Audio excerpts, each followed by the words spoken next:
Europe is cocked and totally gone, as these two Europeans here in this video will be talking about here, specifically in a stream of consciousness walk-in video with Atlas, the official host.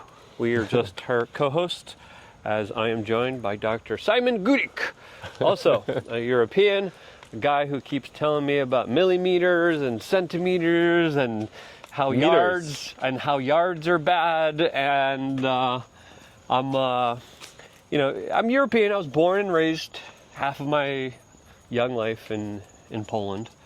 I've traveled all throughout Europe. You're born, raised, and pretty much grew up in Europe yourself. But it definitely does seem like a very different place than when I grew up in it and when I visited it throughout even just the last few years. I remember visiting places like Paris and Germany and being enthralled with how beautiful and amazing and incredible it was, and how the architecture was so magnificent, the food was so tasty, the people were so nice. And sadly, within the last few years, I think a lot of that has changed. Definitely. And now you travel through Europe, and you got to worry about being robbed, pickpocketed, stabbed, and let's just say culturally diversified. I don't know if that's the proper way to say it, but we're going to say it here anyway, as of course the migrant crisis has definitely changed the way of life for a lot of people in the United Kingdom, in France, in Germany. A lot of the Western countries are, Eastern Europe isn't that affected yet. Yeah. How would you say, as Atlas here uses the restroom here? Fertilizing the lawn. Yes. Good boy. Yeah. Oh, good girl. Sorry. Yeah. Maybe she identifies as a. But not Sorry, yet. Atlas. She might. But is this not fun to visit anymore? I don't know about you, but like I used to travel to Europe every summer, and I used to travel all around. I used to love going to all the main places, Spain, and Portugal, and Italy, and but now it just seems so much dirtier, so much more messed up, and then on top of it, there's all these laws that you have to be careful of, as of course a lot of people like us even get banned from other European countries because of our political thoughts and expressions. It definitely doesn't seem like the Europe of old. It seems like a new Europe, a kind of conquered Europe. An Orwellian Europe. Yeah, an Orwellian Europe.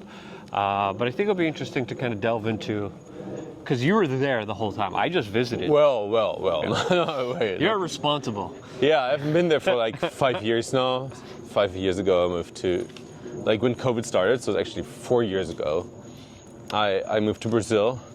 And the 2 years before that, I was mainly staying in Kenya on a research project. So I haven't been to Europe for a long time.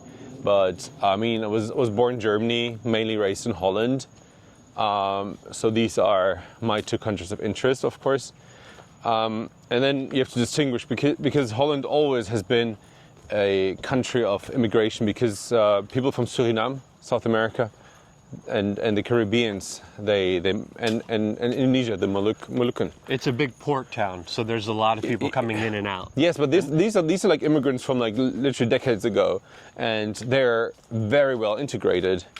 And lately we saw like Moroccans, they've been causing some problems, and are not well integrated. And now we are seeing like many people coming from Syria, from Afghanistan, especially from Africa as well. As the borders of the European Union have been opened. So well, it's not just opened. There's like NGO groups that literally organize They're the boats, open and they're being flooded, yes. And literally are a part of the human trafficking that It's human trafficking, yes. Yeah, allowed countries like Libya to return back human slavery, where people are literally being auctioned off and sold and having to pay huge amounts of money to get on these boats, only to be left off the coast. And then these UN kind of organizations from the European Union come in, paid for by the European taxpayer, that literally pick them up and then just dump them on the street. Yeah, Soros is a big financier. He's a big financier as well. And then, the stuff that I've seen when this was happening in Italy and in France was just jaw-dropping. Because you had, huge places where they were just taken over by tents. And then people, I remember covering, just kind of the beginnings of this, where people were just living inside of a park, just like the park that we're kind of looking at right now. But just imagine like encampments here of people, you're living like in Occupy Wall Street, but all migrants, all eating in the same place, urinating, defecating in the same place. And I first saw this in Germany, and I was with this leftist woman, and she was like, "Oh, we're fighting for refugee rights," and I'm like, none of these people really look like refugees. A lot of them look like economic migrants. A lot of these people look like they're, trying to get something. Yeah, I mean, like if you're thinking of refugees, I mean, I don't know if you've been living in Europe during the Baltic War in Bosnia, Serbia, Croatia.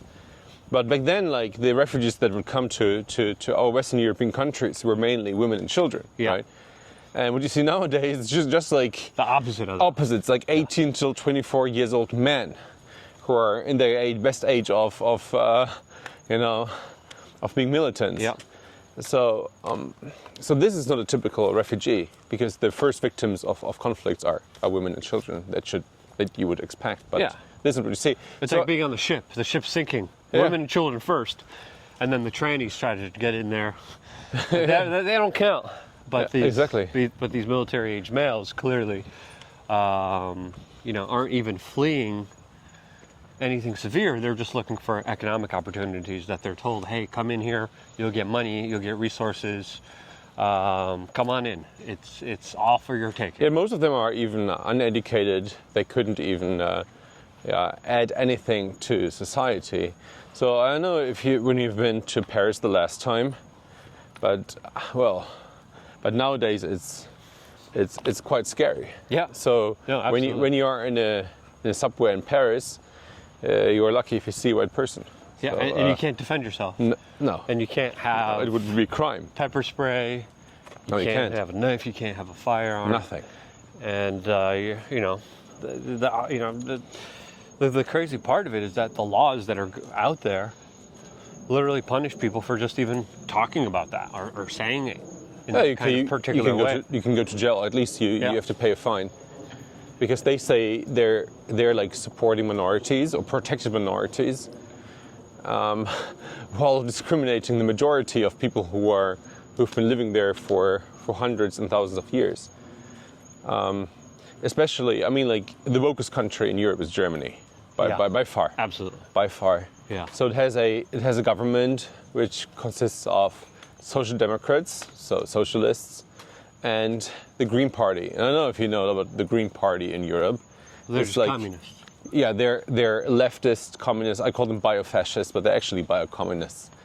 So what they want to do is they're living off the lie of CO2 is bad for our planet, and they want to deindustrialize all the countries. And they got rid of their nuclear reactors in Germany. Totally. As the Nord Stream pipeline gets blown up. Yes, as they're now looking at coal as a way to get back into it. France, on the other hand, they have a lot of nuclear power, reactors. and they're exporting it to Germany. Yeah. So Germany was shutting down all the nuclear reactors and now importing nuclear power from for premium and giving their people's money over to, of course, France. Yes. And as again, the Nord Stream pipeline that blew up caused such a major ecological disaster. That got blown up. Of course. Yes. Caused a major ecological disaster that you would think that all these like liberal green German little ninny soy boys would be up in arms. They weren't. No. They're actually pro-war. So you have to imagine they're saying CO2 is really bad. We don't want CO2. And like the biggest creator of CO2 is war. It's like all these bombs. But they're supporting the war. Yeah. They think even that we should actively attack Russia, which is wild. Yeah. So this European Green Party is literally anti-CO2. They're anti-property. So literally Klaus Schwab. You own nothing, you'll be happy. And they're anti-meat. They think meat is They love their veggie burgers in Berlin. They love soy. Yeah. That's what they look like also. Soy boys. Soy boys. And they're they used to be an anti-war party. Now they're totally pro-war. So, and this party is literally ruling Germany. And they're also quite huge in many other countries, just like France, Netherlands, actually all most Western European countries. There are a minor party in Eastern European countries that are far more based, especially Hungary. And the right-wingers look like essentially left-wingers here in America, with how polarized everything is, where the left is pretty much the super left, Yes. and the right is just a little bit to the left. And, Well, it depends. So there's the Dutch party. It's called PVV, Partij voor de Vrijheid. So Party for Freedom, Freedom Party. It's probably like the Polish PiS. I don't know. But they're center right. There wouldn't even be Republicans here. There would be left of the Republicans, but they're considered like extreme right in Europe, and they're literally a anti-establishment party, but also extremely pro-Zionists. And this is the alternative you have in the Netherlands, for example. And they won the last elections, but still not a lot is happening. So they were promising, like, okay, if we get into power, we're really gonna do something against this, and they were like backpedaling. They're not doing it anymore. So And the actual kind of right-wingers that represent kind of the American ideology of right-wing politics, they literally are the ones that are getting their homes broken into. Yes. They're getting stabbed. Yes. They're getting attacked. They're they're getting being called media. the new Exactly, especially in Germany, where if you believe the wrong thing, or even if you try to quote rape statistics or crime statistics and correlate that with They come after you. Immigration, even just mentioning the facts and the data that now many European countries obfuscate, like Sweden. Sweden stopped officially counting in a way where people could make sense of those particular numbers. And those numbers, before they stopped officially counting, showed a very kind of a egregious picture. Showed a picture that was very kind of worrisome for the majority of people out there, as they were dealing with a situation that was pretty clear. I guess why it's called Swedistan. What? Nobody's called. I mean, like, have you ever been to Göteborg? No. It's crazy. Or Malmö. I heard about that. There are really areas of the town where you don't see any more European person. Yeah. They're gone. And to me, this was kind of a larger playbook of what the globalists kind of implemented. If you look at what was going to be implemented here in America under Kamala Harris's presidency, it would have been the same exact thing. And I think that possibility is still there. But I think for the next 4 years, we'll at least be safeguarded from that. And I think that's why immigration played such a major role here in American politics, because I think everyone quietly knew that this was going to bring America to be more like Europe. And that's not a good thing with how absolutely cucked and destroyed Not anymore, Europe is. no. It used to mean something. Yeah. Now it means something really bad. I think that's it for this particular video. Thanks, Simon. Dark at Gudik. What is it? What is your Twitter? Godek at all. So just like Dr. Simon Godek, and you'll find Dr. Simon. You will find me. It's maybe the Look up easiest. Dr. Simon. Check him out. Then, yeah. And It's actually a Polish surname that the Pole here cannot even express. So from or the pronounce. two Europeans that fled Europe, don't be like Europe. All right, I love you guys. Stay tuned for more. So yeah, that's happening. As of course, I've been telling people to prepare for a very long time. I just released a video about how to prepare on lukeunfiltered.com, a special secret, not so secret society where you get to join a lot of really cool, awesome people and be a part of the larger conversations that no one else really has. I go deep down the rabbit hole. I talk about my personal decisions. I talk about things that I do in my life that I am using information on in order to, of course, better it. And that's the information that I try to share with you in order to help promote, build, grow, and expand our human consciousness, wealth, prosperity, and liberty. Freedom is in your hands if you decide to act on it in the proper way. And I've built lukeunfiltered.com 12 plus years of behind the scenes videos just on that basic model alone of trying to give you the tools, the information, the seed oil cards, the crap list of items you should be avoiding at the supermarket. That's all available for members of lukeunfiltered.com. If you haven't signed up yet, what are you waiting for? Signing up is key, it's crucial, and it's more important than ever. Sign up right now, lukeunfiltered.com. It's quick, it's It's easy. It's simple. You go here and whatever your budget allows, I know times are hard, but for just $8, 20 cents a day, you could sign up right here, click it, and then you just put in a little bit of information. You get emailed back a login. You log in, and you get a lot of really awesome values that are a lot more valuable than Netflix. You have a choice. You want to do Netflix or you want to do lookunfiltered.com. Make that choice. Vote with your dollars. Vote with your clicks. Start to decide your own life path right now. 3 master classes that will teach you some really incredible skills. Do you want to sit there and be glazed by the satanic, evil, corporatist, demonic propaganda that plays on your subconscious and emotional, psychological weaknesses?